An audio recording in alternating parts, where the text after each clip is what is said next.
The halfway point of the 2018 season arrives this afternoon, and for both Broadmeadow and Maitland, they'll be quite pleased with where they are sitting currently. Magic are flying 5 straight wins in the NPL and 7 straight in all competitions, while for Maitland, this is a match of critical importance and it arrives at a crucial time. They haven't beaten any of the top four sides above them on the ladder, and anything but victory this afternoon will leave them stranded outside the top 4 for the first time since March. The question will be asked of Maitland, are they contenders for the premiership or not?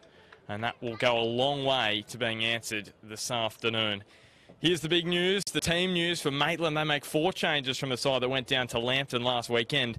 Alex Reid, Ryan Clark, Grant Brown and Louis Townsend are all in the starting side, while James Tassel and Josh Dutton-Black are both ruled out for the season, and Zach Thomas and James Thompson, they drop back to the bench. For Broadmeadow Magic, their side's unchanged, and why would you change the side after they beat Hamilton Olympic 4-2 last weekend at Darling Street? The weather this afternoon at Magic Park, perfect conditions for football, 19 degrees, the wind just 6 kilometres an hour from the east, which is basically coming across the ground. And both coaches, for Maitland, Michael Bulch, he'll hold no fears coming to Magic Park this afternoon. His sides haven't lost a regular season match here since 2010, winning 4 and drawing twice. And for Ruben Zankovic, the former Socceroos coaching star, continues to rise with his side winning 16 of their last 20 matches in the NPL. It's a great record for the men in red. Referee for this afternoon is Stephen Laurie. He's been reffing a little bit in Sydney this year. He goes down every month to ref in the NPL New South Wales. He's back in the NPL Northern New South Wales this afternoon. Maitland from left to right of screen in their wide away kit in the first half. And Ryan Clark, returning from injury, gets us underway. Chris Turner, can you see Magic continuing that unbeaten run? 7 matches they've won straight now. Or can Maitland put a stop to that? Well, Maitland can, and good afternoon, everyone. Maitland can for sure. There's no doubt about that. They've got enough quality throughout the side to make that happen. Magic, no doubt, have been in great form, and they're coming into this match on their home turf with a ton of confidence after a victory against Hamilton Olympic last week. And this one here for them is a big game, of course, always at home. But for Maitland, it really is a crucial match for them in terms of staying with the top 4 bar. Yeah, Maitland, they haven't had a great run of late. They've lost 3 of their last 4 in all competitions, including the FFA Cup. Most recently, they went down to Lambton last weekend, 3-2 at home. But they were down 3-0 at half-time and fought back in the second half. They couldn't quite bridge the deficit. Broadmeadow Magic, as I mentioned, a great result over Hamilton, 4-2. And a controversial final goal, which was scored by Carl Bradbury. Here's Josh Piddington, the skipper at the back. He played his 300th match for Magic earlier this season. What an impressive man he's been at Broadmeadow Magic over the years, a mainstay of the back line. CT, just tell us these 2 sides, how are they shaping up this afternoon? We'll get a closer look at Magic as we go, but for Maitland, lining up with a 4-3 in the middle of the park there, we can see, and 3 up front. So 4-3-3 from Maitland, 4 at the back for Broadmeadow. And typically they run with 3 up front. So it'll be an interesting game of chess this afternoon. It sure will be, because, I mean, we talk about how the games are a battle in the middle of the park, and that's certainly the truth. Both teams, you know, have playing with high, wide guys gives you the opportunity, and in Bradbury and Virgili for Magic in particular, their width, and they've been using that well over the last few weeks.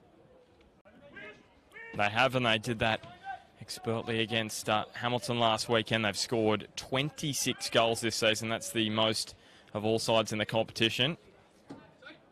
And when you've got Bradbury and Virgili scoring 16 between them, you know why they've got the best attack in the comp.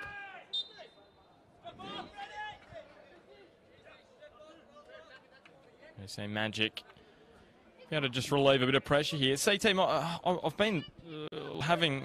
I've been poring over the stats, and it seems to me that Carl Bradbury and James Virgili could be back to their best in terms of how well they performed in 2016.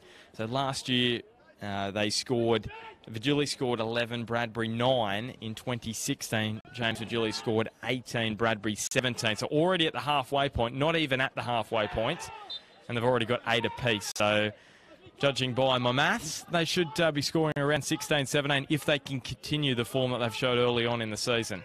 Yeah, well, you'd know that when you're getting good service and opportunities are being created, that's when you're at your best in terms of your goal scoring ability, because you've got those opportunities.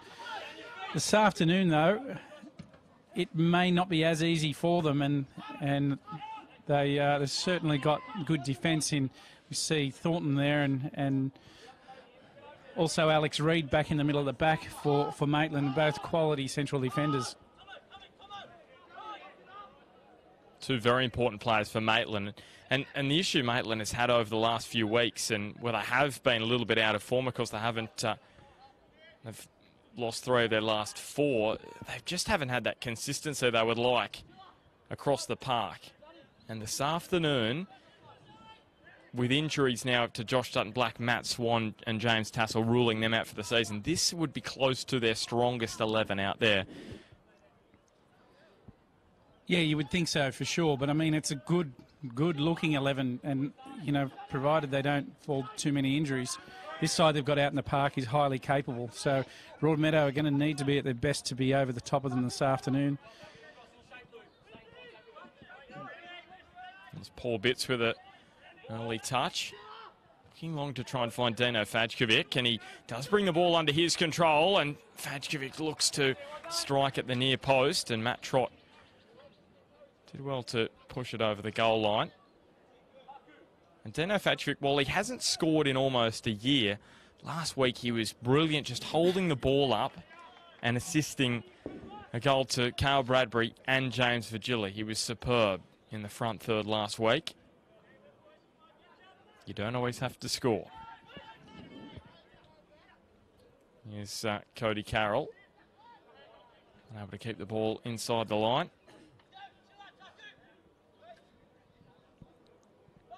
That's what he can do, Fajkovic, really hold up the ball well. Yeah, he to have that that ability as a striker is really important, because, you know, from a midfielder's perspective, or even if fullbacks rolling balls through to the strikers, you want to have someone that you can hit and know they can secure the ball up. And if that happens, then that creates, you know, the next play. Some people call it the second play. So, you know, if he's holding the ball up and he can lock it up and drop it into holes and pockets for other people, then that's a really strong asset in a front man's game. Matt Thompson rolled it back to Thornton, who plays the 1-2. Matt Thompson just unable to run it down. He scored 4 goals last time he played at Magic Park in a 7-0 victory to Maitland. It was their first victory over Magic since 2000. That was last year in round 9. It was just an incredible afternoon, CT. It was. And that particular game, Bart, was the strongest. I've known Matt Thompson well for, you know, probably 5 or 6 years now, and that's the best game I've seen him have on that afternoon. And those things, those matches stick in your mind, and you just he'll have those memories from last time, and he'll be looking to replicate that sort of performance.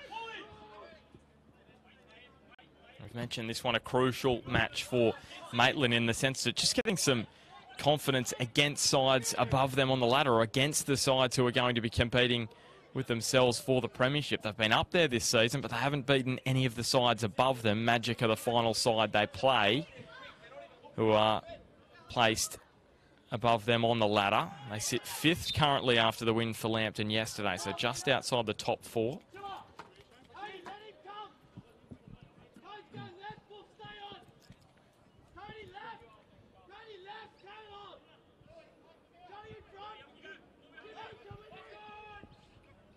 You can see Comerford and Clark as the high guys for Maitland. And Matt Thompson has really just been floating back through the middle of the park, and it's very difficult to pick up. You see Virgili coming all the way back through, or forward for him. It makes it very difficult. It pulls Magic's shape out of line. It's exactly what Matt Thompson will be looking to do. And when You need a big performance out of Matt Thompson. He usually delivers. He'll know how crucial this match is this afternoon. Here is Ryan Clark to dink it back inside.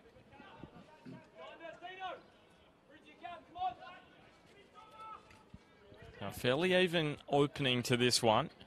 Both sides feeling each other out. It's Comerford. Quickly on the turn. Broadly. And now Matt Houle. Just dinks one up and over the top. He hasn't scored in a couple of years, Matt Houle. That last goal was against Maitland back in 2016 here at Magic Park. Cal Bradbury. Now Luke Virgili. And CT, we must address it. Smudge, he was going to be here this afternoon, but he's just had some family health issues he's had to deal with, so he won't be here. Yeah, his wife's not feeling 100%, and they've got a child's birthday party on this afternoon. So yeah, we do have to. I was going to say barbecue. Yeah, birthday party. So he tells me. Svajkovic trying from distance. He tells me he got all the way to the front gate here, and probably at about lunchtime today, ready for the big game. And no, it wasn't that early. It was probably about 2 o'clock, and he had to go back. So we wish him all the best, and his wife Jess as well. Hopefully she's feeling better soon. Here's Louis Townsend. I'm thinking it'll be less biased this afternoon as a result. 100%. It's Thornton winning the free kick. Now Matt Comerford is free over on the right. He's barking out towards Swan. He didn't see him and he's not happy about it. Comerford, because he had acres of space, and now Virgili is released, but Matt Trott away to the danger. 2 clean sheets for the Magpies keeper this year.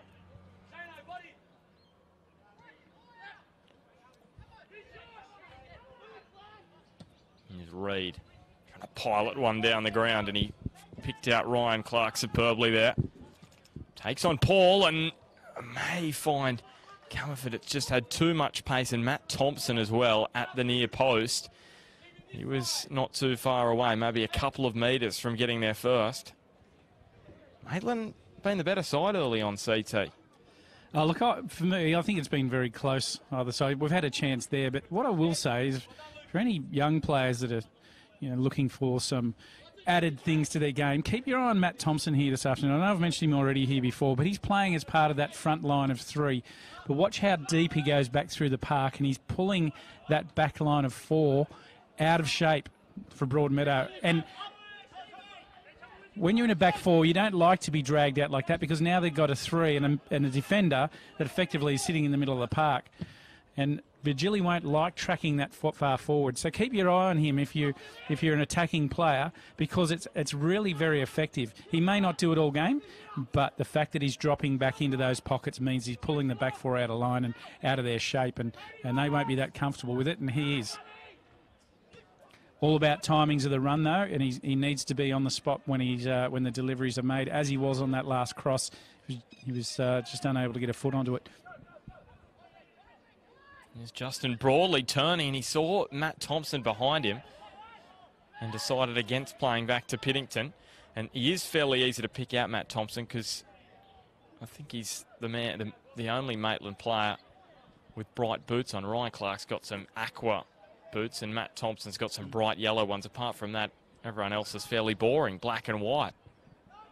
If Damien Smith was playing in this era, what colour pink do you think he would have? Oh, well, I actually darker pink or a light pink? I would actually like to know what was he someone that liked exotic colours? Or was he a black and white? Well, back in the 40s when he was playing, it was just simply black boots or no boots. So, yeah, no, I don't think he went too adventurous. Here's Matt Trott launching one towards Comerford, who went flying through the air and just couldn't quite bring it under his control. It was a tough ball to bring down.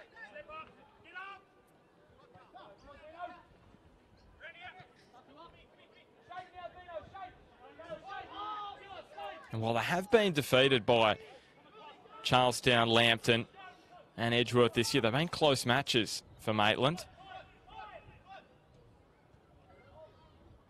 Just a little short of being able to claim a point or three against the top side. So it's not like they're totally off the ballpark. Here's Carl Bradbury taking on Townsend. Now Comerford, a little duel with Luke Virgili. Scored that stunning goal last week against Lambton. Matt Comerford bulleted one into the top corner.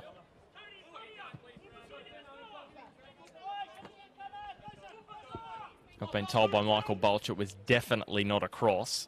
He meant it 100%.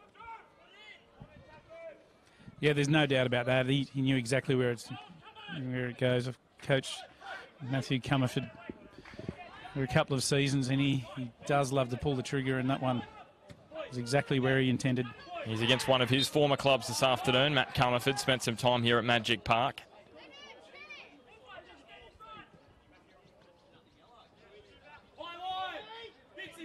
Might leave the free kick to Matt Thompson. It looks as though he will.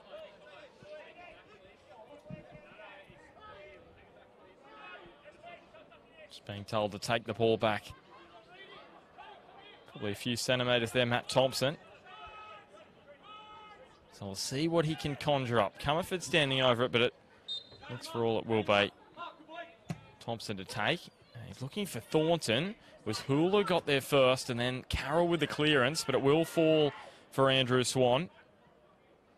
And now Alex Reid loves to get forward and score goals.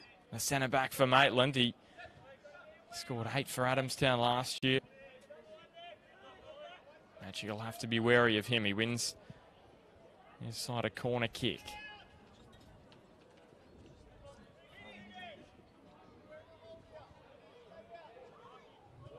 They've got the second best attack in the comp, Maitland. But that stat is a little deceiving. They've scored 22 in 9 matches, but in one against Adamstown, they won 9-1. So if you take that result out, they've only scored 13 in 8. So that's less than a couple of goals a game. Not Matt Comerford's best corner kick. So while it was a feast in that match against Adamstown, hasn't been always the way for Maitland this year. It's been tight victories.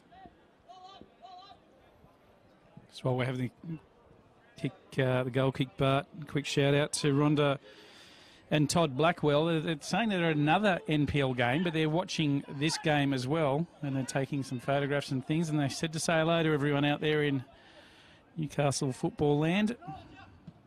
Thanks for that shout out, Rhonda. And I interviewed Todd a few weeks ago leading up to the Jets grand final win. He's a #1 Jets fan out there. Superb fan. Whether they win, lose or draw, he's always behind them, and that's exactly what you need. As a sporting team, you need fans like that. You do, exactly like that. He's one of the good ones, that's for sure. This ball here, but we're going to look to put the delivery's been good previously. He's go over the top of the back line and towards the corner of the 6-yard. It's more central than that. Here it falls for Broadley. Little deflection. And then Alex Reid. Didn't he hammer that one up the ground? Here's Piddington. He's really pushed forward, Josh Piddington. And then Grant Brown does the cleaning up work for Maitland. He's already scored once this year. The Magic captain, Josh Piddington, the equaliser in the 89th minute against Lambton back in round 2. But apart from that, he doesn't score too many. Here's Sonata dinking one in. Luke Virgili was there towards the back post.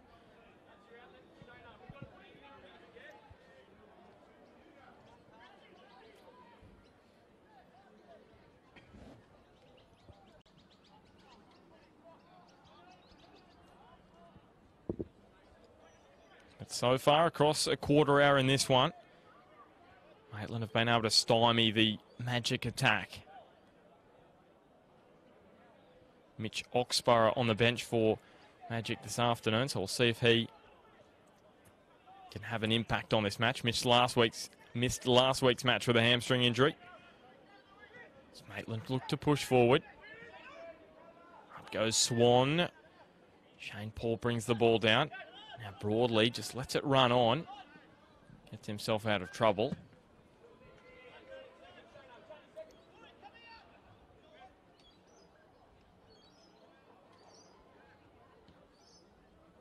Now Paul, that's a great ball to Cody Carroll.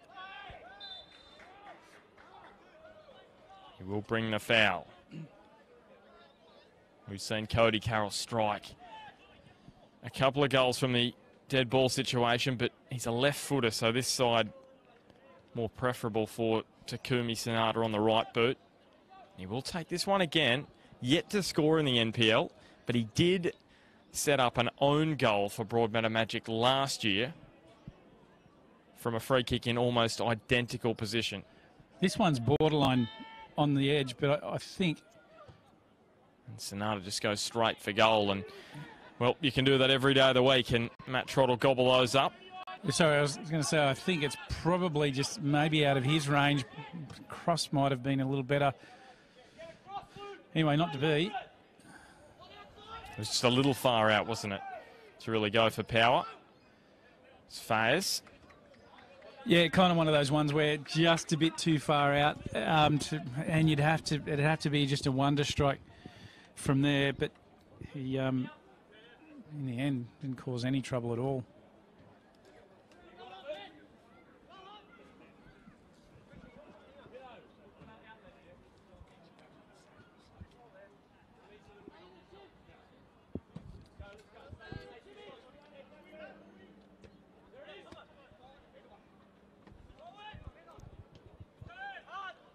Chris Fayez to Thompson.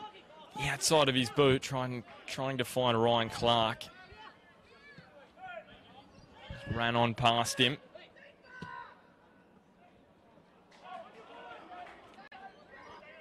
Now some space for Matt Hoole. To Fajkovic. Kept the ball rolling to James Vigili. Can he find the killer cross? May fall for Bradbury. Appeals for handball from Broadmeadow Magic, and now Louis Townsend tried to shield Shane Paul towards the sideline. Came on in the 2nd minute last week, Louis Townsend, after Josh Dutton-Black injured his ACL.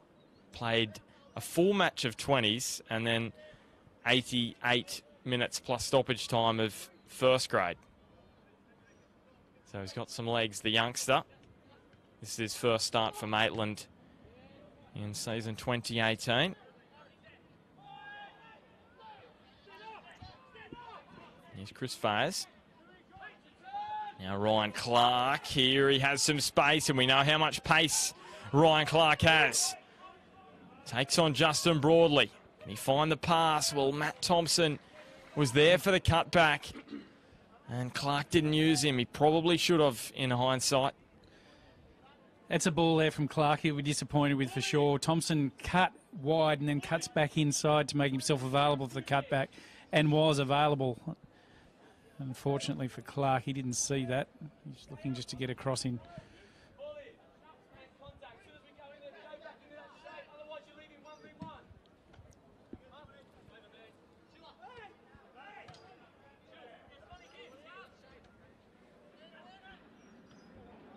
Chris Fayez and Alex Reid just getting their wires crossed a little there. Won't be an issue for Maitland. Matt Trott.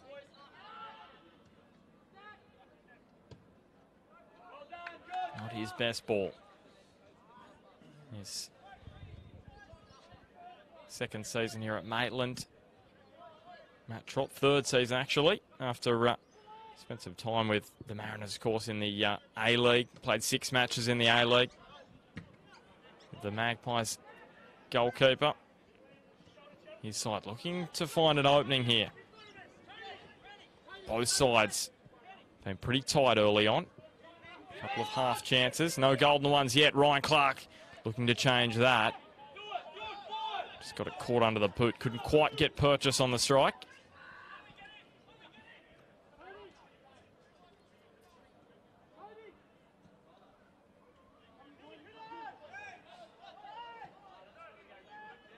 very much been an arm wrestler, hasn't it, CT? You expected it, didn't you, coming into this one? Match between two top sides. Virgili brings that one down inside the line. Can he conjure something up for Broadmeadow Magic? Cody Carroll. Outside of his boot to Shane Paul. Maitland deal with the danger.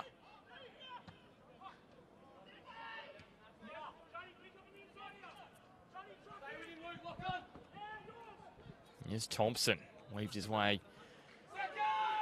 away from a couple and then gave possession away, and it'll break down for Maitland with the handball. One of the things that's just starting to appear now is that Magic, when they're on the attack, they're moving proportionally through the park, got numbers together. Maitland, on the other hand, are a little more staggered and breaking pretty much on the counter-attack, and there's a big gap between the three guys at the front and the guys in their back line. So, you know, if Maitland really want to get their line higher at the back and when they're coming out, clear out and make sure they're in support of their front runners, and particularly the midfield. Here's Shane Paul taking on Grant Brown. He's leading a merry dance. Back for Cal Bradbury. It took a little deflection. And in the end, Maitland just breathing a sigh of relief. Great work there from Paul. He did all of the hard work and then created that opportunity for a shot on goal. But his driving run into the box there, incredibly dangerous. And Maitland don't want to see him doing that too often this afternoon. He was involved in some debate online on Facebook with Hamilton skipper Kyle Hodges after that goal last week in the derby. There's plenty of heat in that midweek. Here's Sonata curling one in. Clark. In the end, he got the result he desired. It will be a goal kick. There was some controversy before this one as well. Magic took right up to kick-off time, basically, to fill out their team sheet. And Maitland didn't get a look at the sheet before kick-off. So, yeah, well, as a coach, you want to see what's going out there in the opposition, just for that final instruction, maybe a tweak if his player's been omitted, etc. It's handy to know. And the ball falls for Matt Thompson. Well, Matt Comerford was unmarked. He saw him. And I have a feeling he was in two minds as Fayes goes in on Sonata. It's going to be a yellow card out straight away. Matt Thompson protesting the decision. Yeah, I don't think there's too much to protest there about. He's saying that Fayes got the ball, may well have, but he's certainly got the player, and I'm not sure which one was first, but it didn't look pretty. It looked like he went straight through him, to be honest. Although Matt Thompson was a lot closer to the action, he was probably the person on the spot.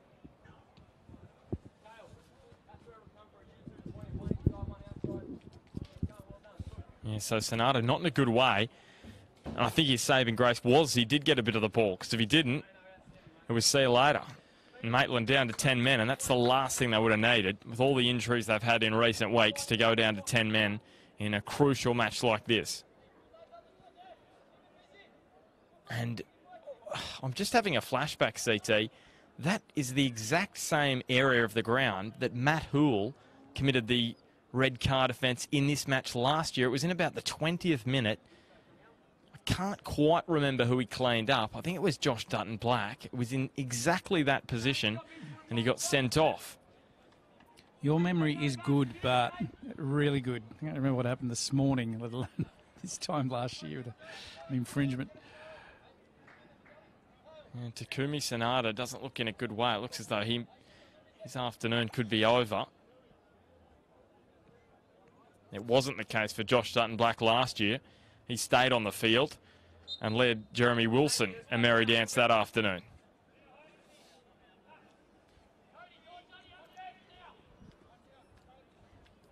Just have a quick glance at Broadmeadow's bench. They've got John Majerowski, David Ifield, Mitch Oxborough there as well, as I mentioned, and Sam Webb. So you probably expect Ifield to come on if they were going to make a like-for-like substitution. Played in that right-back position this year. Thompson gets a boot up. Comerford.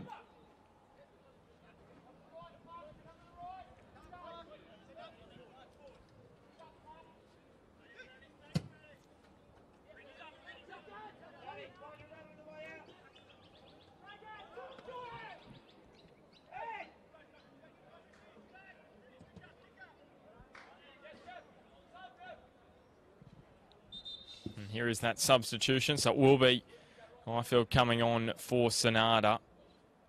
Sorry, end to his afternoon. And it does look bad.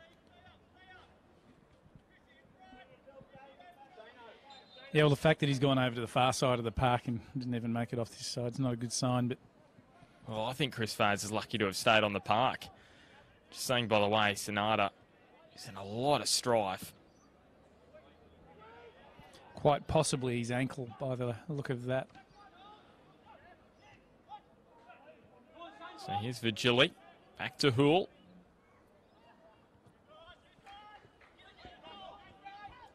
Shane Paul has been superb in the opening 20 or so minutes of this first half. Always gets through a mountain of work. Back to Highfield. He gets his first touch now on the ground.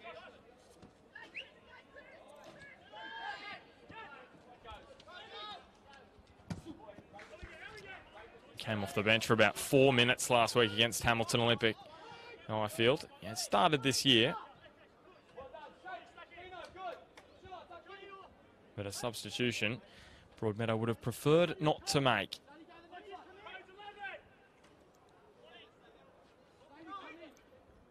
Grant Brown.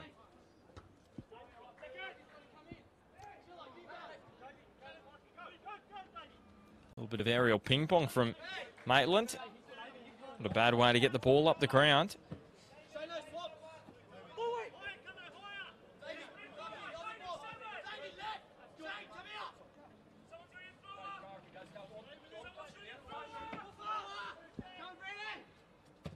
Grant Brown into the box. Highfield, he's had a few early touches. There was the clearance there, and Brown has knocked down Bradbury, breaking down the play and allows him to get back as well. Liam Thornton will cut out that long ball. Make mention, there was a great run off the throw from Comerford and then lay off for the cross, which didn't result in anything, but that's what Comerford is capable of, apart from scoring those bombs like he did last week. Now Shane Paul along the tarmac. Fadcevic with the turn. And now Bradbury diving in towards Carl Thornton. Rode a couple of challenges. No whistle. Now Broadley. Vigili. Ball spins around and Adedino Fadcevic. Couple of assists last week in the win over Hamilton.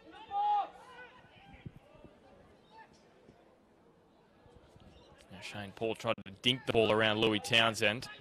But Townsend was too quick for that. And now Ryan Clark. Speaking of quick, he's got up and down that right flank in a very short amount of time. And Comerford, well, I'm not sure why. Well, Highfield clipped him, but I'm not sure why Comerford stopped, because had he not stopped, I think he would have been free in the box. So they will get the free kick, Maitland, from very good position. But Matt Comerford just pulled up. The ball was straight across the face of goal, and Magic were at 6s and 7s. So maybe a missed opportunity for Maitland.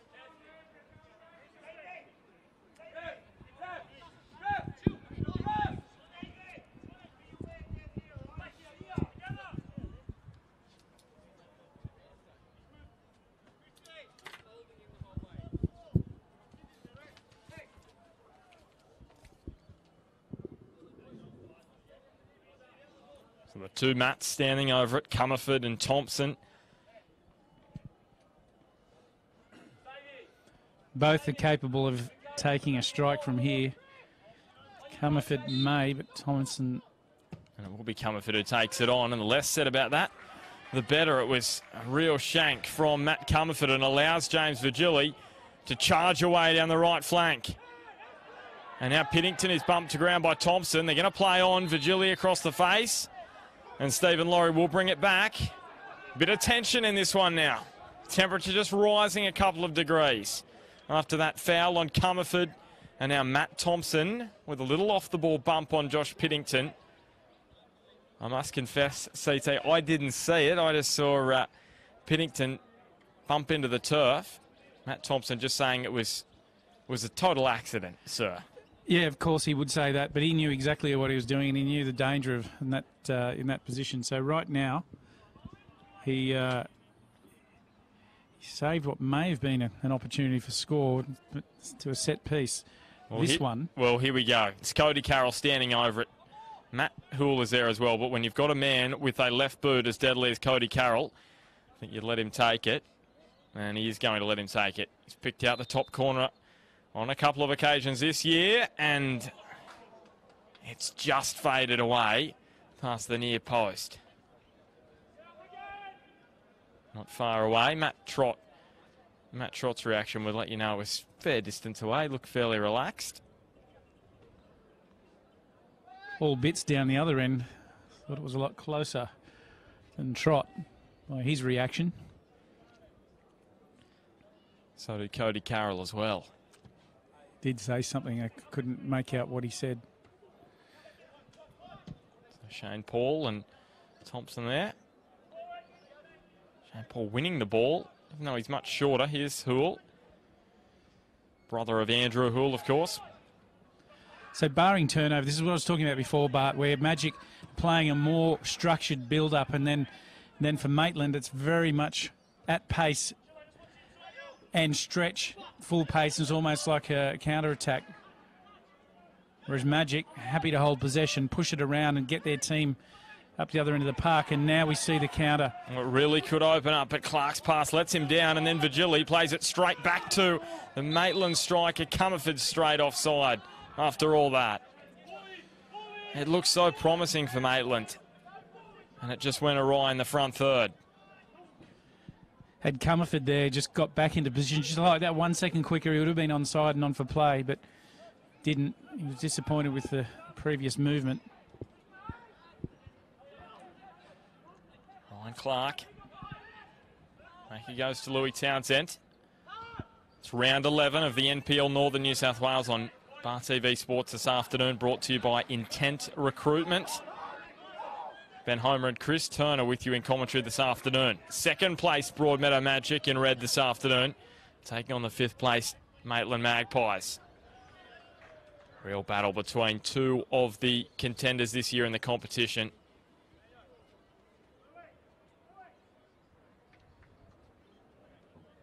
And up to this point, CT, you'd probably say that the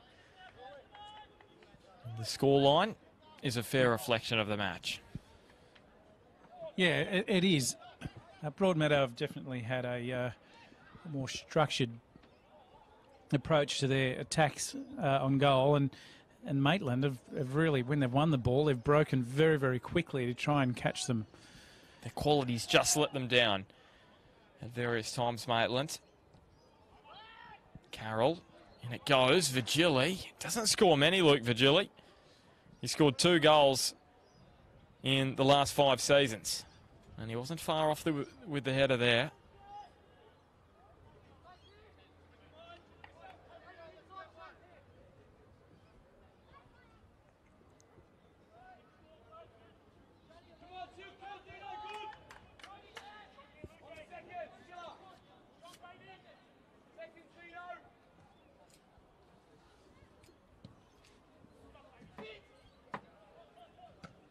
And CT, we say statistics, they don't lie, and I think the statistics, Maitland statistics away from home, just show you how compact and how defensive they play away from home.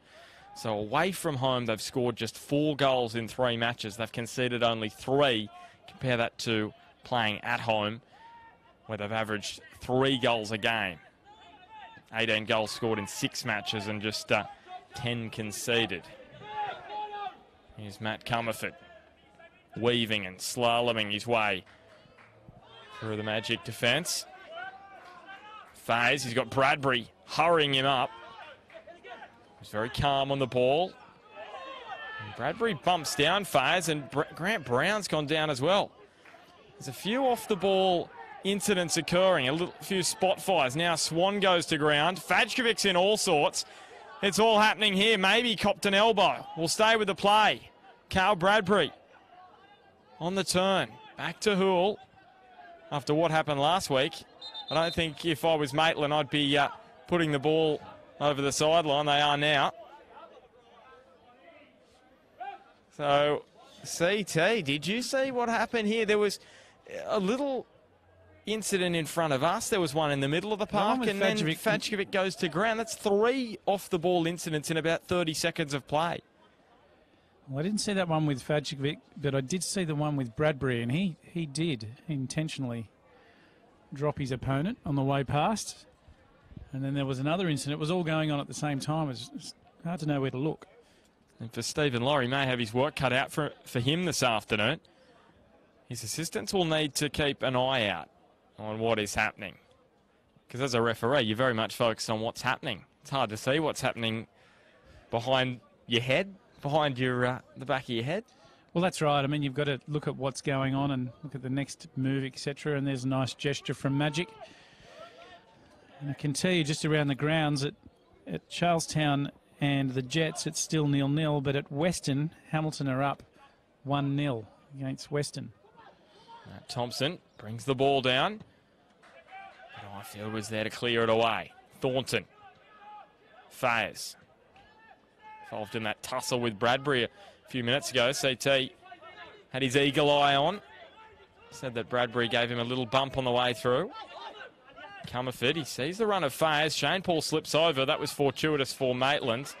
But in the end, he got back up. A few players losing their footing. A little damper than what I would have thought. We have not had rain in a long time, and there's a little bit of dirt and mud flicking up every now and then.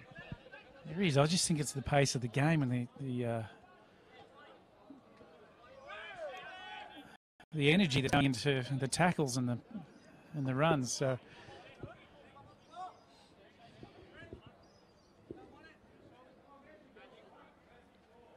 we've got no football at the moment. It's just sitting here against the sideline, but no one wants to grab it. Ball boy comes to the rescue. Now look at how compact the match is over on this near side of the ground. I can just imagine if Smudge was here, he'd be saying, get some width into the match.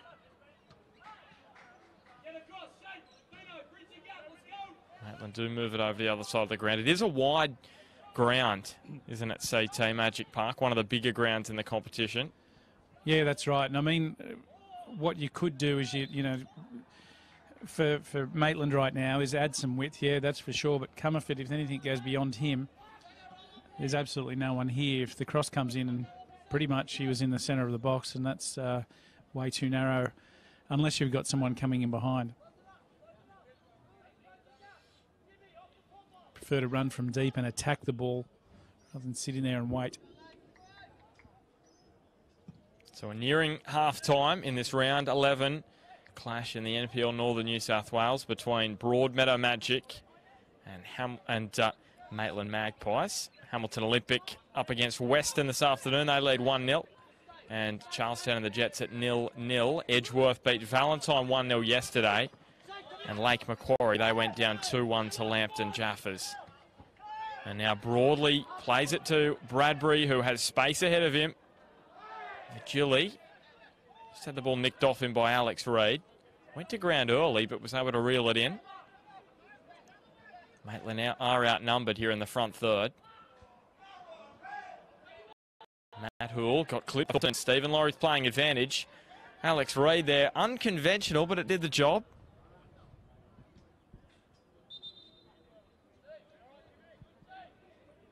He's made a lot of important tackles on James Virgili in this first half, Alex Reid.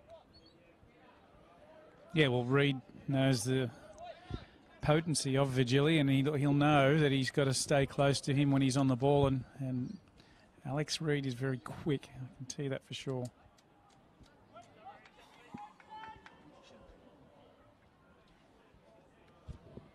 Alex Reid scored in his last match here at Magic Park when he was playing for Adamstown. They lost 7-2 that afternoon back in 2016. Cal Bradbury waiting for the ball to catch up to him. Rides the challenge of Townsend and that of Brown. And out will come a yellow card for Grant Brown. He's back in the side this week. He missed last week's match. He was working. He'll go into the yellow, into the book, I should say, for that yellow card.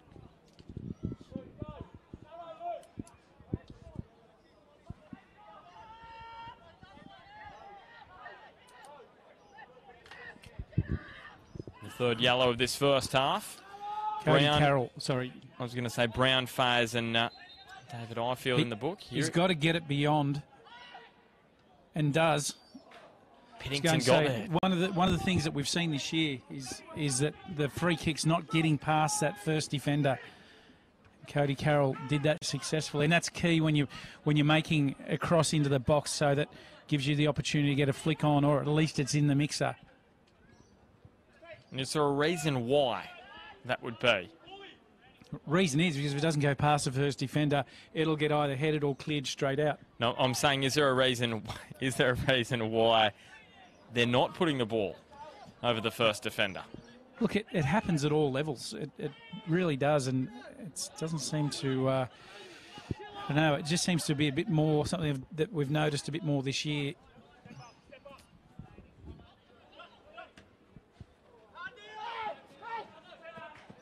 Thompson intelligently wins the free kick there and quickly plays it on to Ryan Clark, who tries to swivel.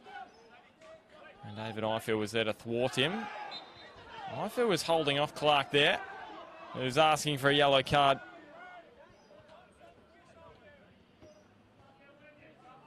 It's been a spiteful first 45 minutes this afternoon at Magic Park.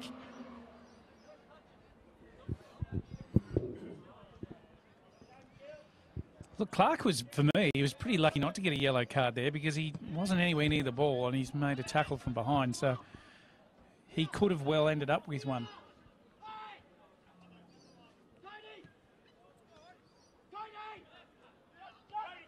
Bradbury looking for Fadcevic, and now Grant Brown nips in and wins possession. He should win the free kick.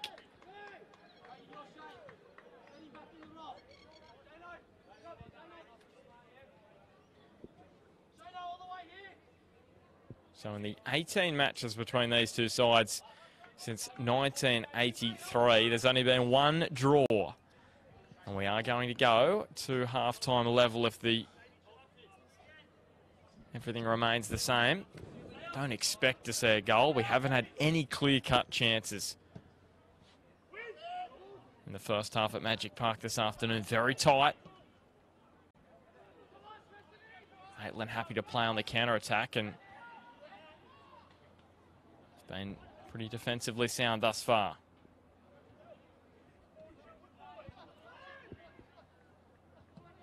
Luke Vigili. Next to Fadcevic to hold the ball up.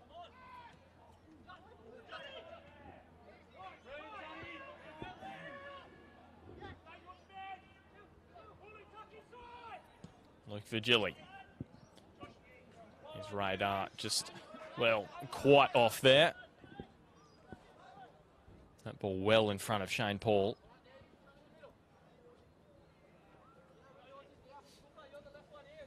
So the dying embers of this first half now. Stephen Laurie has a look at the watch. Yeah, we're not far off here, and Hamilton and Western are 1-0 for Hamilton. That will do us for the opening 45 minutes this afternoon at Magic Park. And it will be Magic and Maitland who head to the sheds, locked at 0-0. As we've spoken about, some half chances for both sides, but neither able to break the deadlock. And half time at Magic Park. Broadmeadow Magic 0, Maitland Magpies 0. CT, can you see a way through for either of these two sides in the second half? Are they going to open things up a little bit? The two teams, I've mentioned it during the half, are playing contrasting football. Magic are building, keeping lots of possession at times, and that allowing themselves to come proportionally together through the park. And by that I mean they're not staggered. There's not big lines between the defence and the midfield and the attack. And so when they're getting opportunities, they've got numbers forward. Whereas Maitland, they're looking to break very, very quickly, and they've been doing that. And it does cause some concern because for Magic's defence, because they're running at speed and in some numbers. but big lines. The contrast is that there's big gaps between the midfield, the strikers, and then right back to the defence. So there's a two different styles that we're seeing. That's going to create opportunities in the second half, and 0-0 so far is a fair result. All right, we'll take a quick break. We'll be back in 10. Magic and Maitland locked up this afternoon at Magic Park.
Welcome back to this second half between Broadmeadow Magic and Maitland Magpies. Currently the score is 0-0. Just without Bart for a moment. I think he's gone for a pit stop. However, first half, in the way that it panned out, was pretty even in all, with Broadmeadow creating some opportunities, and same with Magic, creating opportunities, but so too did Maitland, where they stretched things out pretty well and effectively. Bart just joins us again. Thanks for coming, Bart. No worries, CT. Gee, that was a short half time. I think it caught us both by surprise, to be honest. Definitely. Well, I just ducked downstairs. I saw you downstairs about 30 seconds ago. And then walked back out from wherever I was disappearing to, the loo maybe.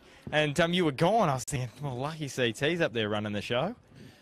It was a fairly average first 30 seconds. But anyway, we're underway. Oh, I'm sure you were great. I'll watch it back after. Here's Shane Paul. Actually, I should mention that if we get the opportunity. We'll wait to see if James Vigili can fire off a shot. This is when Magic scored last week against Olympic. It's so true. It was straight after half-time, and really before that even started and clicked into gear, and it almost happened again there with Vigili. Here's Piddington. Alex Reed's clearance is straight up in the sky. Cloud just burning off a little bit. We've got a little more blue sky. It's about 19 degrees here at Magic Park in Newcastle. The wind non-existent, kilometres an hour, if that, from the east, which is straight across the ground, not benefiting anyone. And now Hoole releases Paul, who gave it some venom. May fall back for Vigili here. And now Matt Hoole takes on the strike. Matt Hoole again. Scored from that kind of range. His last goal in the NPL 2 years ago against Maitland. Couldn't get it past the bodies in front of him for Maitland. There's the ball back. Nutmeg's fires.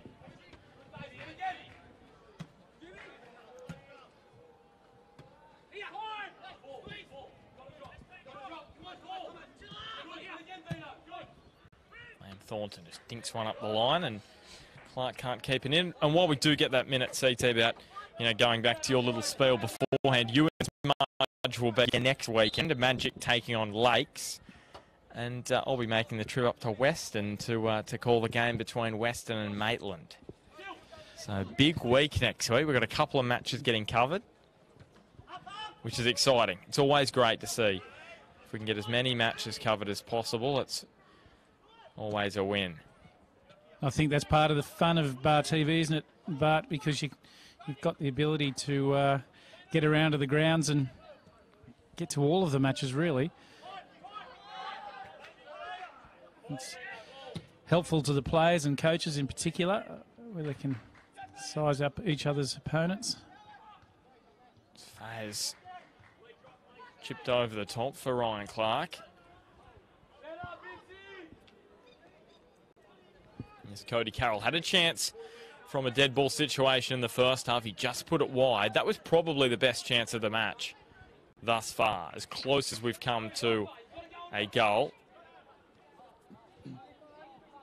Previously with the Jets youth, of course, last year. Previous seasons gone by.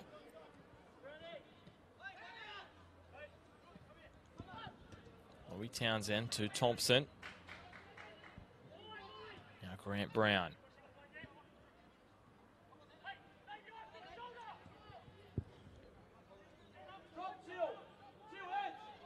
Ryan Clark, so would have bring it down. It took a little deflection and spun awkwardly. But just on half-time, I was just talking around the grounds, and nothing's changed in the score lines. 0-0 here, of course, and Charlestown and the Newcastle Jets under-21s is 0-0 up at Charlestown, and up at Western, it's Hamilton leading 1-0. It's just incredible. It's very much goes along the lines. It rains, it pours in the NPL Northern New South Wales in terms of goals. Last week we had thousands of goals raining in, and a week before as well. And this afternoon we've got 3 matches, just 1 goal. across all three. It's not just sometimes it falls that way, but it's just the way that it works.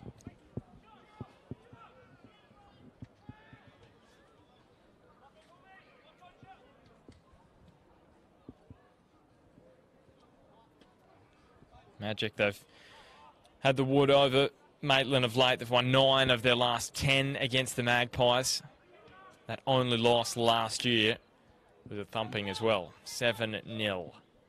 Matt Thompson just rolling the ball there across to Comerford with 4. Ben Martin grabbed a couple. Ryan Clark scored here as well.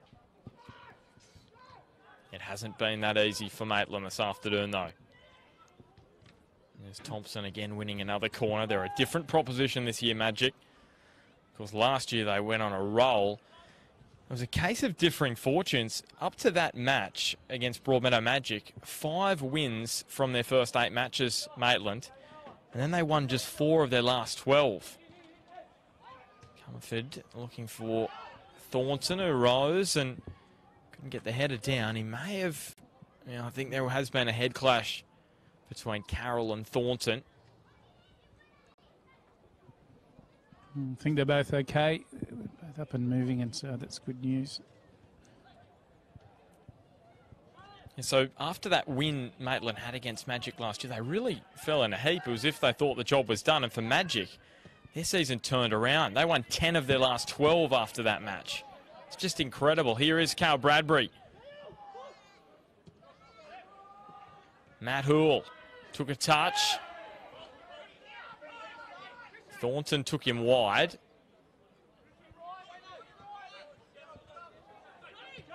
Now Broadley to Vigili. Shane Paul spies the run of Matt Hoole. Here's Vigili. Just dinked it too far for Fajkovic to reel in.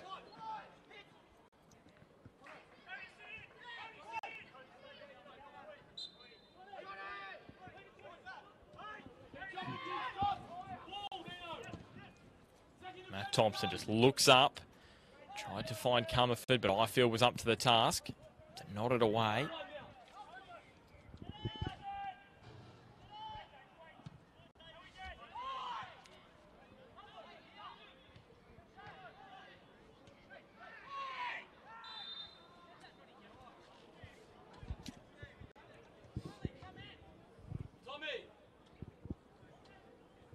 Decent position, this free kick.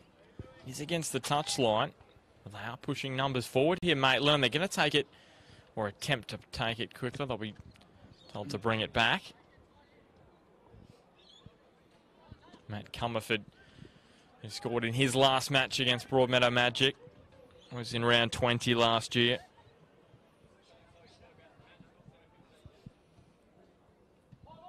It was a 3-1 defeat for Maitland that particular day. Comerford again. Scored 4 goals in 2018, including that one last week. And Ryan Clark can add to his account, and Ifield has been on the ball since he's come on for Takumi Sonata CT.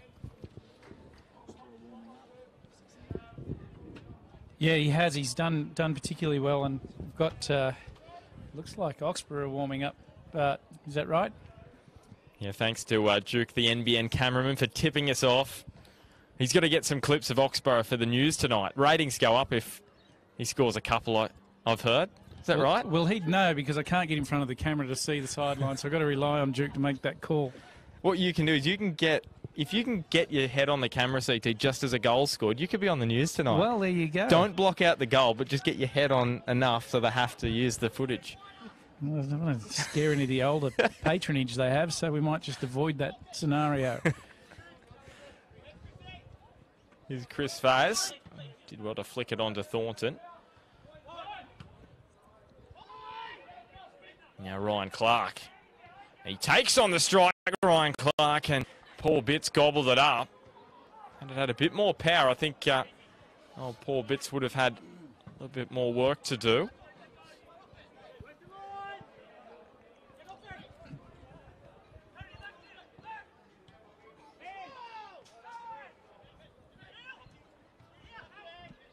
So Mitch Oxborough not far away, you'd expect, considering the circumstances of the match. John Majorowski, of course, on the bench as well, so Magic have the opportunity to make some attacking moves. Here's Shane Paul.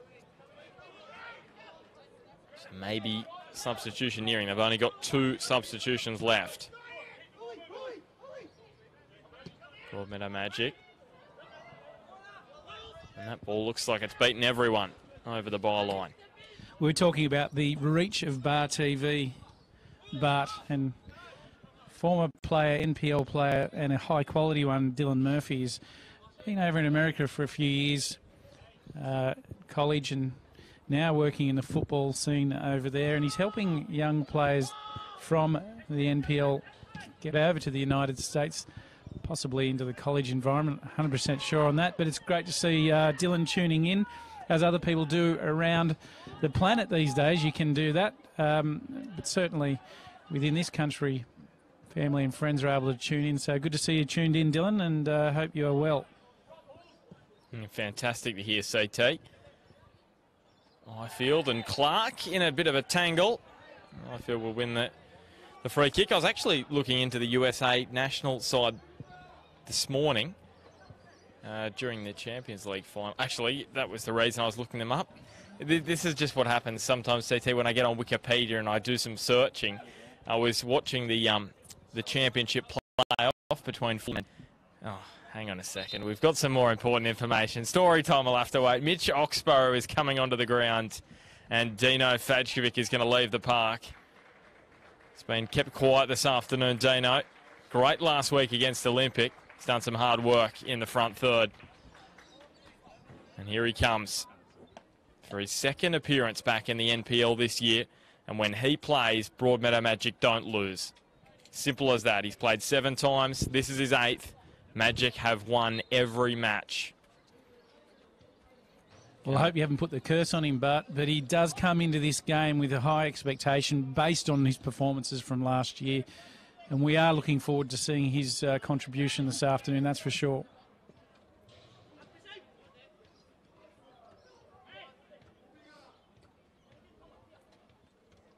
There's Cody Carroll.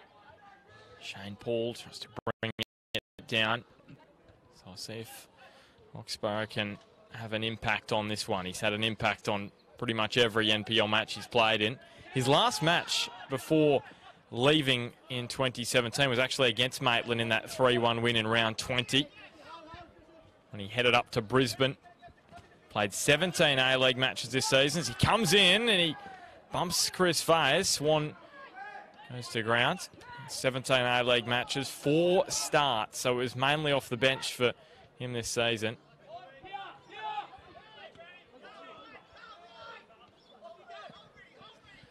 Again, we're seeing a structured build-up from Broadmeadow, and this is where it's good. And for them, getting their numbers and well-balanced, you can see Maitland now moving very quickly. This time looking for Clark that wasn't in the area that was anticipated. Yeah, I was talking US ball, of course, not at the World Cup this year, and they've got a lot of work to do before 2022, so it's going to be an important phase in American football. Of course, they've gone through the golden generation. That's where I came across Clint Dempsey. Of course, you'd remember that name, CT, a legend of American football, and also a legend of Fulham, who were promoted back to the Premier League this morning. A famous Premier League club, of course. Back in 2014, they were relegated. They're back in the big time now, which is great news. Your research is impressive, but it's not research. It's just you're interested, so you just keep clicking on the next Wikipedia tab. Some people may say you've got too much time on your hands, but that's not me, but it's not me, it's an interest. It's healthy. Yeah, I should have been doing that assignment. What a ball from Oxborough that is. That's what he can do, can't he? And that's what he was doing last year. Yeah, so absolutely. Good. He can put it on dime, can't he? Well, I mean, we saw time and time again balls diagonally from him over to James Virgili, which resulted in goal. He'll catch everyone on the near side of the park. Virgili floats on his own on the far side of the park and picks him out and it's caused problems, and that's what it's been.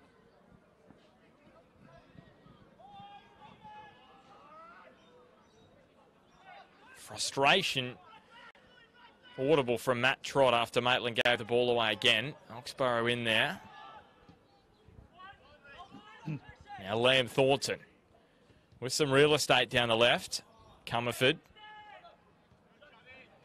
Touch it back to Thornton. He's been out-muscled by Broadley. Did really well, Justin Broadley. Got his body in front of the Maitland flyer. And there was only one option, and that was to bring him down.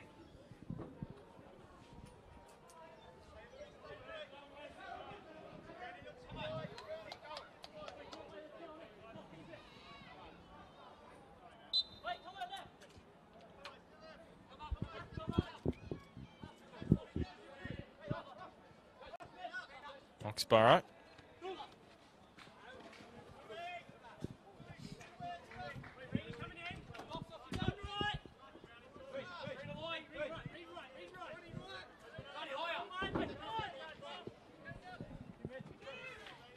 Pool onto Vigili. Magic conjure up an opening here. Still so tight, still so even. Shane Paul, probably one of the best players on the park this afternoon. That one not his best moment. Thompson to Chris Fayers. They're backtracking fairly quickly. Magic.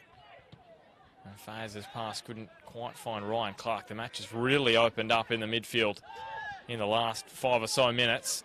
Bradbury. Both sides knowing how important 3 points is this afternoon. Magic to put a gap on Maitland. And Maitland to get themselves back in the top 4.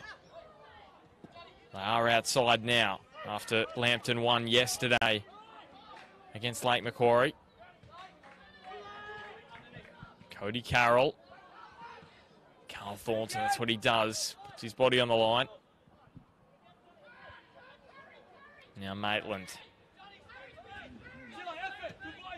Can they make something happen now on the counter-attack? Comerford weaves away from Hoole and then couldn't find the pass to Thompson. Free kick to Maitland here. In good position, it gives us the chance, CT, to introduce a special guest. Does. Just on this one, it is in strike range, and you would think on this occasion that Matt Thompson may take a strike at goal.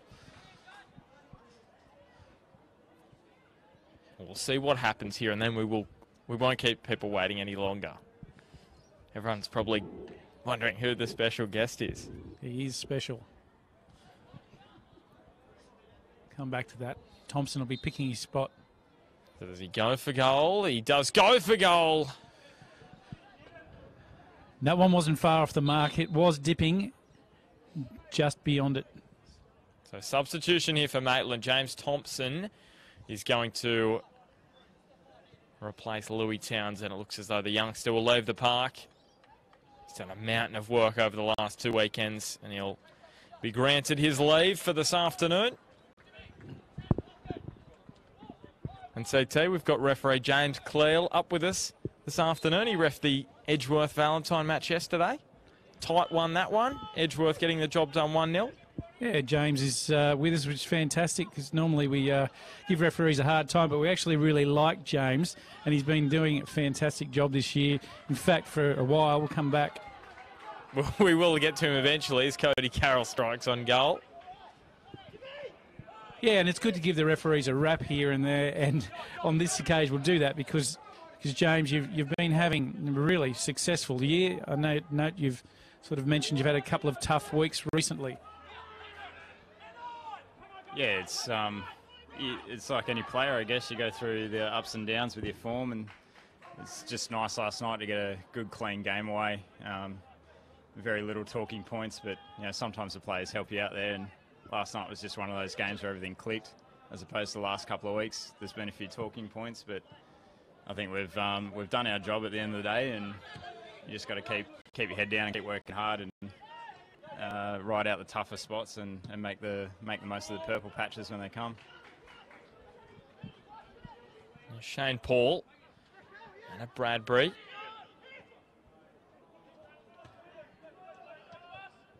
Now Cody Carroll and Shane Paul couldn't find the radar there. Of course, James, last week, those two decisions, I thought you got them right. The first one, the penalty, we thought that was the correct decision. And, of course, the final goal where, of course, there was some controversy with Magic scoring, Olympic wanted the ball put out, and CT said, you've got to play to the whistle.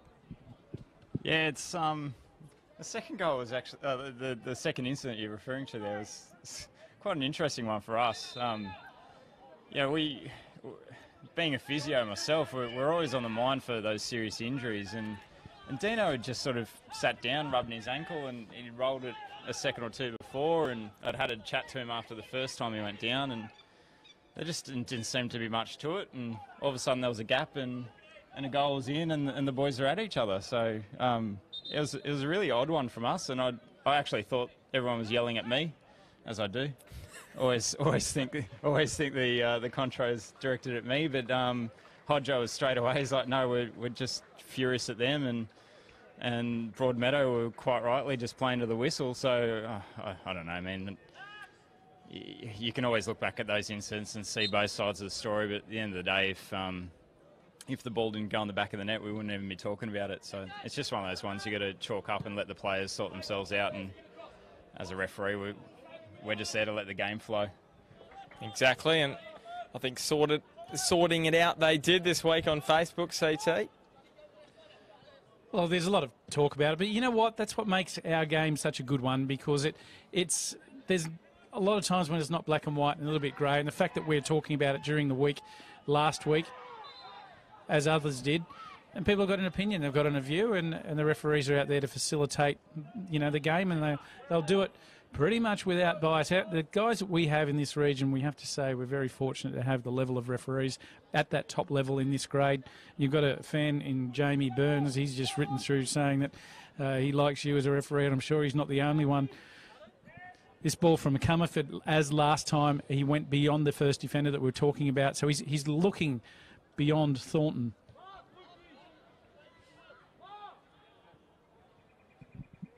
So on that left boot, and he can't find a ball that's going to dip over the first defender, which was Josh Piddington in that particular situation. Cal Bradbury. Now to Oxborough.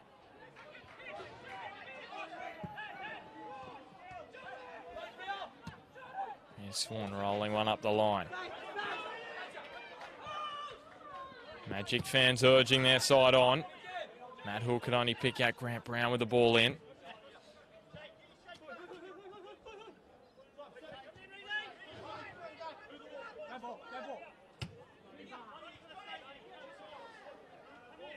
Trott takes that one nicely, and as you were saying, CT, with that controversy, if every decision was black and white, was perfect 100%, there'd be nothing to talk about. Well, that's right. I mean, if I go one deeper, people criticise the coaching of the 4-3-3 system in part of our national curriculum, and we're all playing the same style of football. It's just a base. It's just a tool to get people into the way that we go about our football. But at the end of the day, we've got teams out here playing two very different styles. And that's it. That's good fun. How would you describe Broadmeadow's structure, CT? I'm not sure if you caught that, but you can ask that one again. I was just saying, what sort of structure is Broadmeadow playing there today? Well, all in all, what they're doing is they're playing with some purpose to keep some possession, whereas Maitland are happy to go on the counter-attack as they're doing now. Thompson releases Clark, and so they're trying to catch them on the counter-attack, whereas Broadmeadow are playing a more stable build-up and get themselves in position. You can see very clear lines when they're in attack. Attackers, midfield and defence, and you can see them pretty clearly. And I've used the word moving proportionally earlier. That's what they've been doing. So to sum them up, they're really looking to build into their attack and then get crosses or strikes on goals by being in good position. Shane Paul was trying to pick out Broadly. Now fades it all neatly here for Ryan Clark. It's just wide on the angle. Still Clark, and looking to pick out the top corner. Sprays wide. And Bart, James had a very interesting idea that he wanted to run past put it out there and see what people think. Yeah, Bart, have you refereed a game before? I was actually a touch football referee in past life. Can I was whistle. a touch footy referee, but I haven't reffed football, no. I was having a chat to CT. We used to have like the Northern New South Wales Select playing a trial game against the Jets a few years ago, and that seems to have faded away a little bit. I just think being the fittest of the 3-bar TV regulars, I reckon we should see you out there in the middle doing a charity match at the end of the year. So does that mean CT and Smudge can be the linesman? Now, Perfect. How perfect. Now I can think of no better AARs to help you out. And you guys can commentate, all right? We'll give you the mics. I think that's only fair. I mean, we've listened to your silky voice all year. It'd be interesting to see the referee's view from up in the grandstands. Here's James Vigili. Lays it off to Hoole. Gee, I tell you what, Matt Hoole has had a few chances this afternoon. More than he's probably had all season. Something about playing against Maitland, I think, for him. You could sense from the crowd directly below us that that was a good opportunity, and that it was. It's just unfortunate that a leg got in the way. So Oxborough is about to take the corner. We know he scored from this position already this year. It's been kept fairly quiet so far.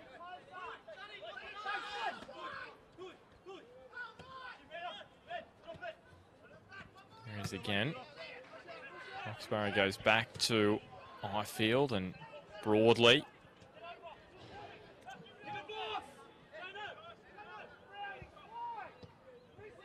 Shane Paul. Here's Piddington. Geez, been playing fairly high this afternoon, Josh Piddington. Still sitting in that front third, and still we remain goalless. At Magic Park, Comerford now to Thompson, who's just come onto the ground. Shoulder to shoulder with Broadley.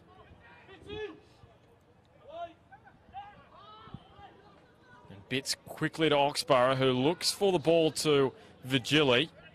Reid cuts it out again.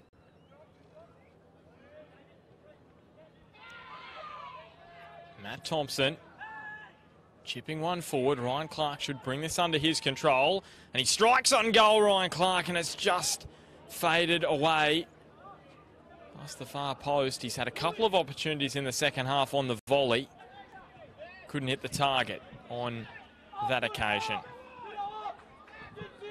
So around the grounds, it's still 0-0 here, of course. Charlestown, Newcastle Jets 0-0. And Western and Hamilton Olympic are now locked at 1 apiece. And I'm punching the air because I tipped a draw in that one. That was the only match this round where we tipped differently, CT. But the Jets and Charlestown. I think everyone expected Charlestown to win that one. Very physical side, and we've said in the past the Jets have struggled against physical sides, but obviously they've got some confidence after last week's win over in Hong Kong in that plate competition. For the record, Newcastle United won the overall competition, so it was a good weekend for Newcastle's all around the world. Bradbury, neat spin. Oxborough, and now Vigili. Frustration evident from the Magic players on the ground. There's been just slithers of openings in this match at various times. Neither side has been able to make it count. You know, the scary thing for the opposing teams watching in coming weeks for Broadmeadow is that combination between Oxborough and Vigili. Even though Vigili didn't get a strike on goal there, his timing of his run was absolutely perfect. And Oxborough knew exactly where he was. And two high-class players in attack like that is very, very dangerous for opposition defences. So immediately these two coming back together again.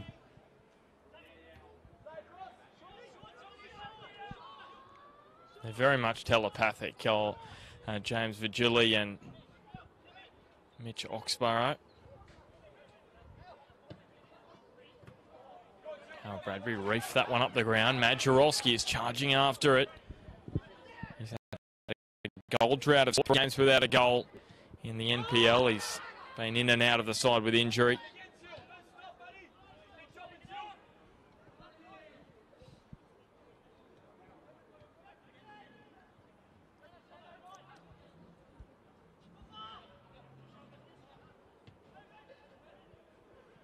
Chris Fraser's first touch lets him down there. So, James, you're proposing an NBN select side against Newcastle Jets pre-season match. Here's Ryan Clark on the turn. Now Grant Brown. Fires, it's building nicely here for Maitland, and Grant Brown. He scored some late goals in his time at Olympic. Couldn't quite find the target there. With Ben Homer in the centre circle.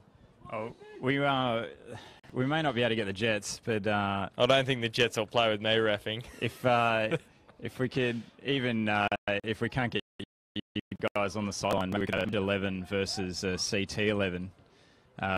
Best pick 11 from outside the top 4 as we approach the finals.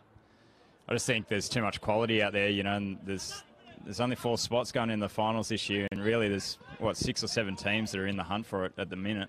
Wouldn't you love that? It'd be great. I just think it'd be an excellent charity opportunity. We hear how good the men of football are, you know, doing that work with one of our prominent NPL players down at Lakes this year, and it's almost weekly you hear that they're doing some good stuff in behind the scenes and probably doing more than what they get the credit for.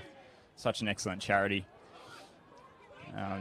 It'd be great to see something like that in the postseason if we can get it organised. I reckon it'd be a fantastic outlet and raise some money.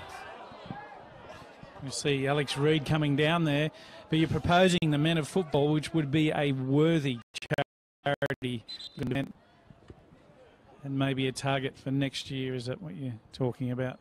Well, if we can get it organised this year, let's do it this year. But it might be something that needs a bit more organisation than.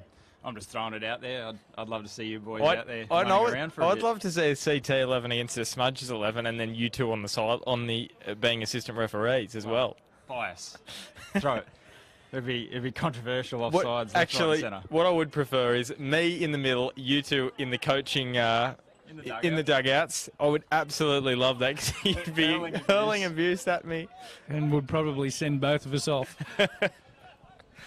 Again, Comerford on the ball here. He's going to be looking for the men on the back stick.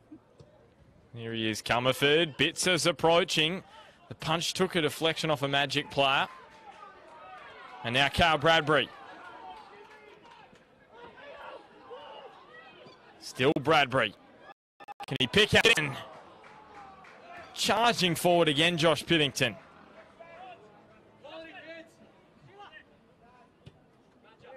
Is there a reason behind this, CT, why Josh Piddington is being allowed to just roam up the ground? Of course, he's got cover. Luke Virgili's just slotting in broadly as well at times. Look, at times, it's okay for your defenders to come out as long as you're comfortable at the back.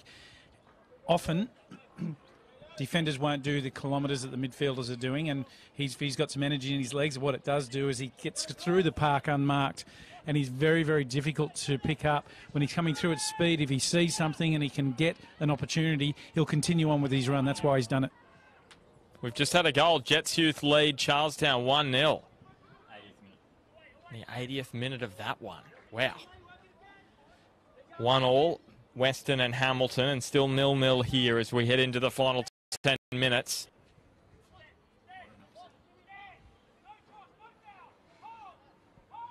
Here's Swan. Scooped it up to Thornton.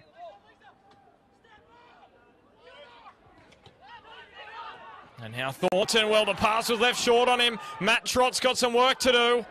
And G did well. The former Mariners goalkeeper. Superbly well. Because Carl Bradbury was bearing down on him. And if he made one wrong move there, Matt Trott, it would have been a red card, you sense, and off the ground, being the last man.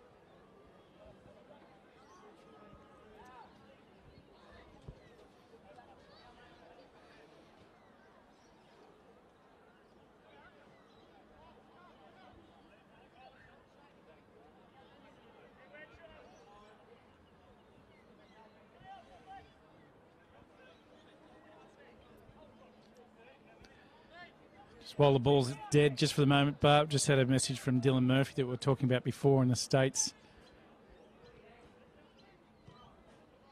Brown. Bitts takes that one.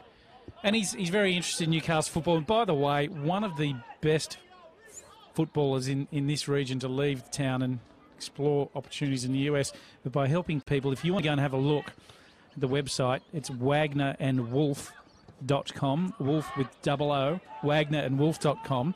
And go and have a look at that if you think you may want an opportunity in the United States. Dylan Murphy is a terrific human and will look after you.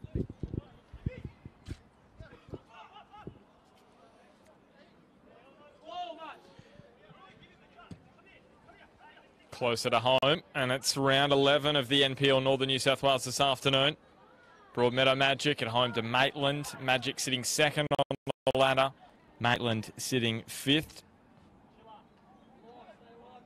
Magic have won 7 straight matches.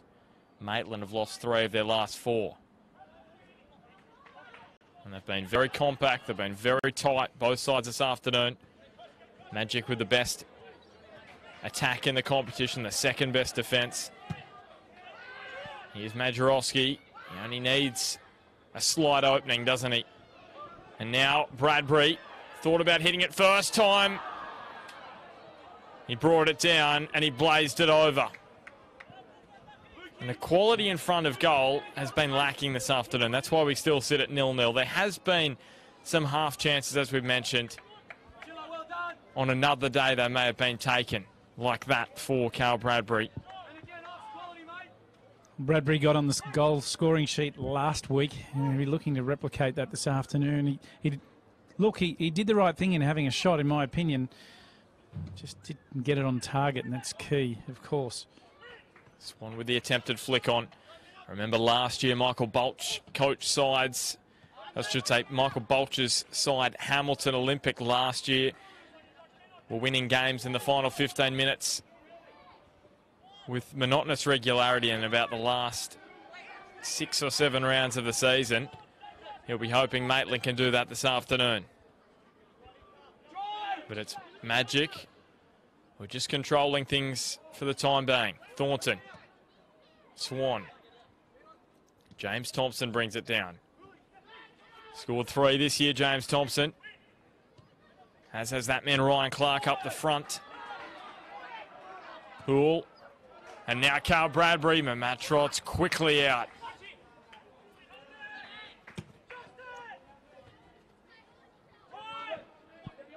Trott has been there when he's required, and that save that he made earlier was a good one, and then very confident to come out off his line, clean up. Magic is threatening at the moment. But they don't want to push too many men forward at this point in time, do they, Magic? Because they know the speed that Maitland possess up in the front third with Comerford and Clark. James Thompson's young legs as well out there. Here's Oxborough pushing forward. Takes it on and took a deflection. Rushing down to create this opportunity.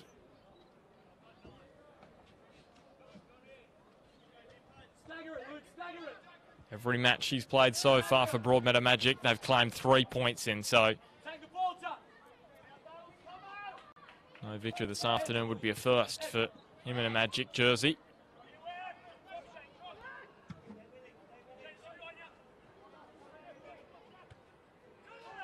Shane Paul now at the back, alongside Ifield.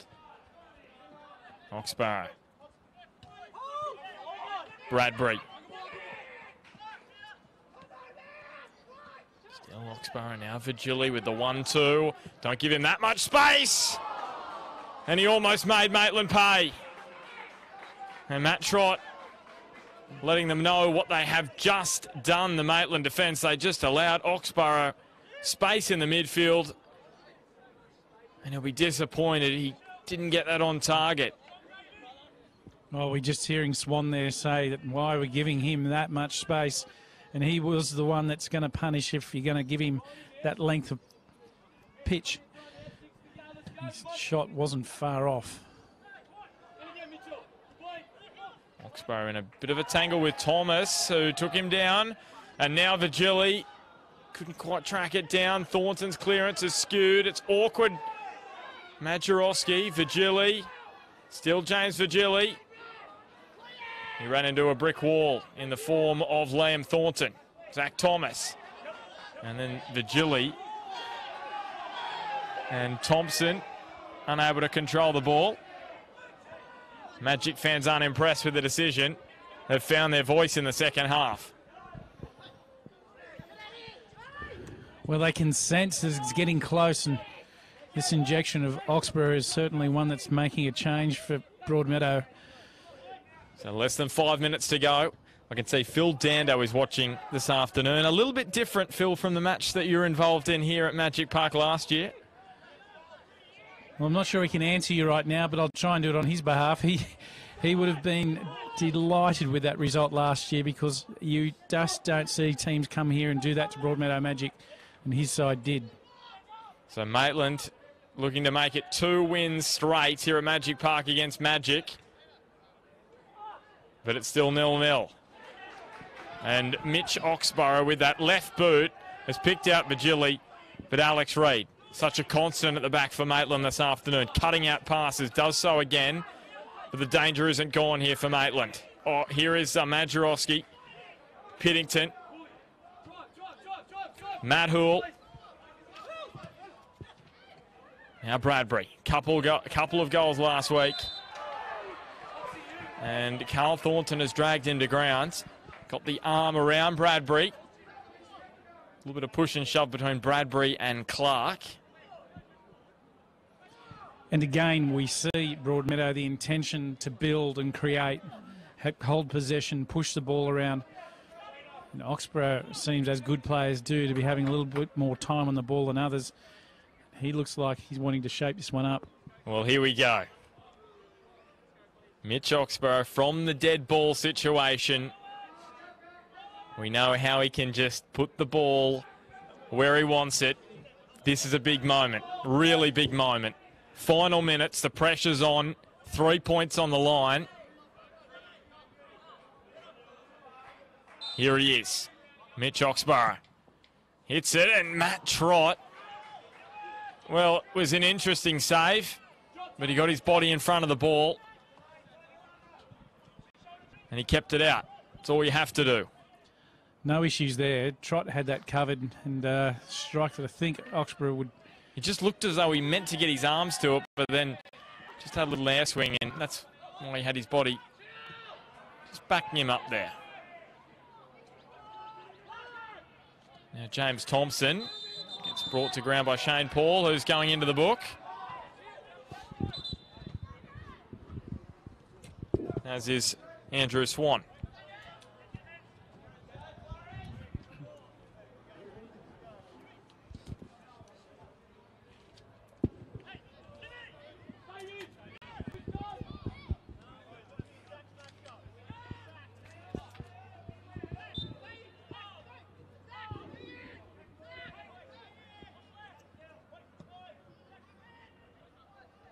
So Ifield, who came on midway through the first half after that injury to Sonata. He's been rock solid because he had that awful moment against Edgeworth where he scored the own goal. He's put that well out of memory now. And he stood tall this afternoon.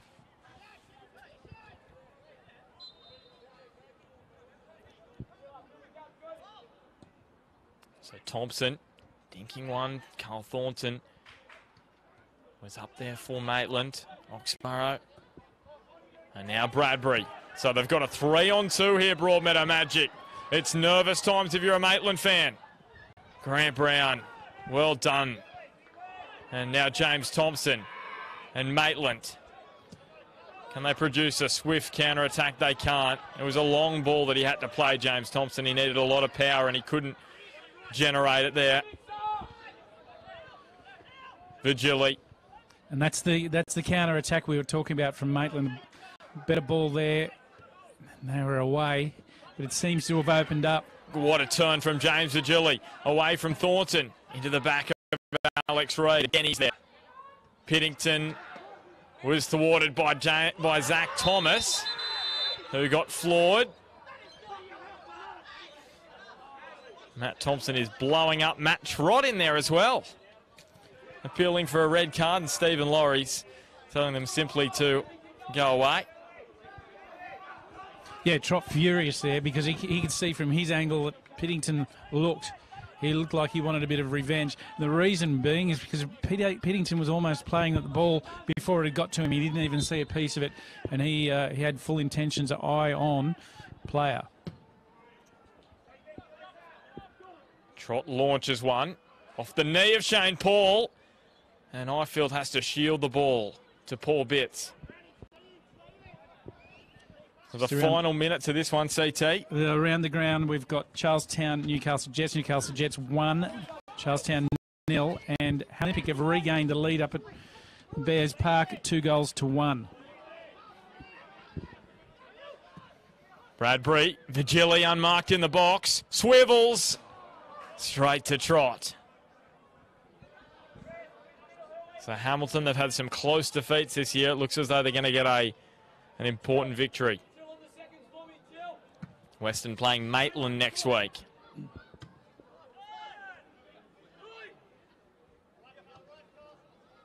Vigili. So just one draw in this fixture since 1983. These two sides have played 18 times. Well, hang on a second. Ryan Clark is free. Paul Bitts with the block. Well, that's as big a save as he's made all season, Paul Bitts. But Magic's defence just opened up. And now they have the opportunity. Cale Bradbury to Vigili. Thompson and Bradbury push and shove. Alex Reid dives in and wins the ball. No doubt about it.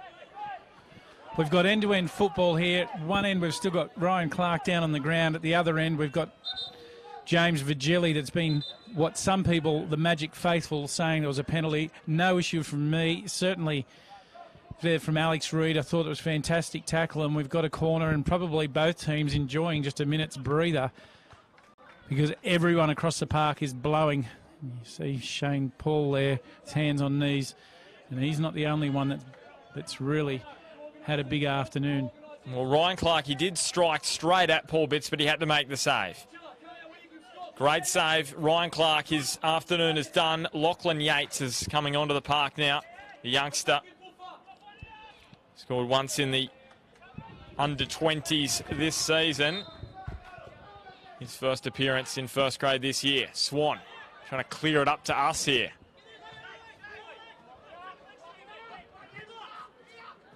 Matt Hoole whipping it in. Piddington got a piece of it.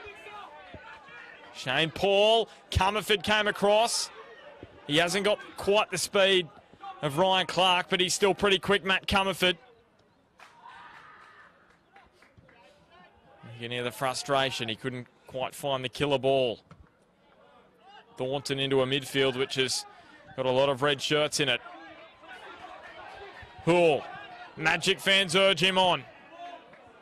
Sees Cale Bradbury. Grant Brown saw the pass. Stephen Laurie glances at the watch. You sense there's not too many chances left in this one. Ifield. Broadly. Trying to use every last bit of energy. And now Majerowski at the back post. What sat there invitingly for him. And it just went over his head. Just a little too much power on it. And maybe that will be that. There's another quick glance at the watch.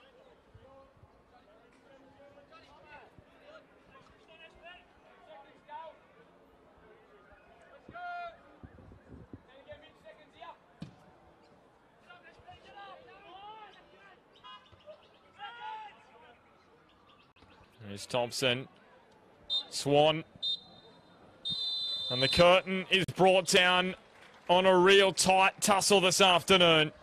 And for the first time between these two sides in the NPL, it remains deadlocked. Just the second time in first grade history that these two sides will share the points. Magic, they'll keep their place in the top four at the halfway point of the season. Maitland will sit 5th. That's the first time since March that they will sit outside the top 4 at the end of the round. But it is very tight at the top.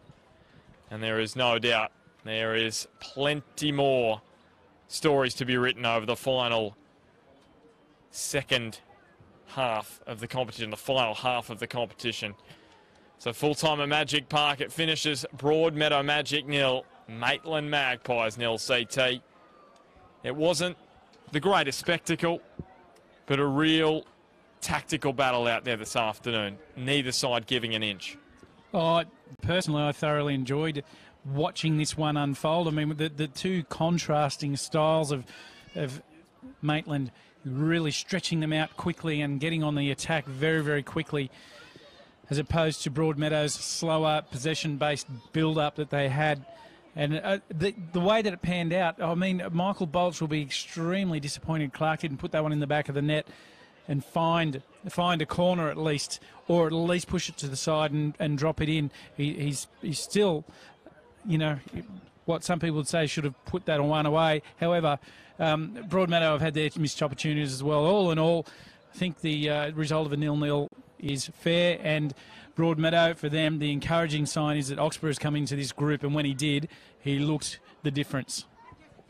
And he'll probably be starting next week, you'd expect. Of course, he's coming back. He's just had a bit of a tight hamstring, so just easing him back into it. No point rushing him. They've got some important FFA Cup fixtures coming up in a couple of weeks. So next week, round 12, Broadmeadow Magic up against Lake Macquarie. That's here at Magic Park. And Western up against Maitland. They'll be the two matches we're covering on the Sunday. Should be a big weekend of action. It's the last weekend before the FFA Cup fixtures between, Magic are playing against Adamstown, Edgeworth and Hamilton. Lambton are playing against Port United, and Charlestown against Boambi. Big weekend. Boambi Bombers, yep. Brady Parker. Brady Parker's Brady offside. played with Broadmeadow and Lake Macquarie, notably, and if anyone that hasn't watched him play, he's absolutely dynamite. He's got one of the strongest left foot strikes that you will see in northern football for Boambi Bombers, and he has scored a mountain of goals for them. So he'll be one to watch during those fixtures.